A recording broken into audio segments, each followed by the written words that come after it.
டிட்வா புயலானது சென்னைக்கும் புதுச்சேரிக்கும் இடைப்பட்ட தொலைவில் மையம் கொண்டிருக்கிறது.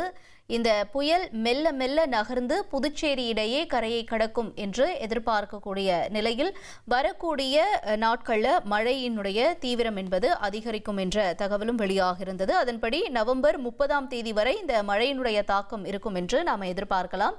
இந்த நிலையில இன்று 5 மாவட்டங்களுக்கு அதி கனமழைக்கான ரெட் அலர்ட் விடுக்கப்பட்டிருக்கிறது.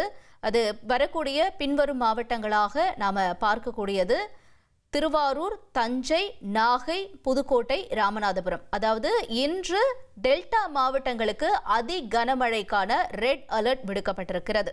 ஏன்னா இந்த புயலானது மெல்ல மெல்ல டெல்டா மாவட்டங்கள் வழியாக நகர்ந்து வரக்கூடிய காட்சிகளை நம்ம ஏற்கனவே பார்த்தோம். இப்போ இந்த நிலையில தொடர்ந்து நாளைக்கு 4 மாவட்டங்களுக்கு அதி கனமழைக்கான ரெட் அலர்ட் விடுக்கப்பட்டிருக்கு. அந்த மாவட்டங்களா பார்க்கக்கூடியது செங்கல்பட்டு, விழுப்புரம், புதுச்சேரி, கடலூர், மயிலாடுதுறை.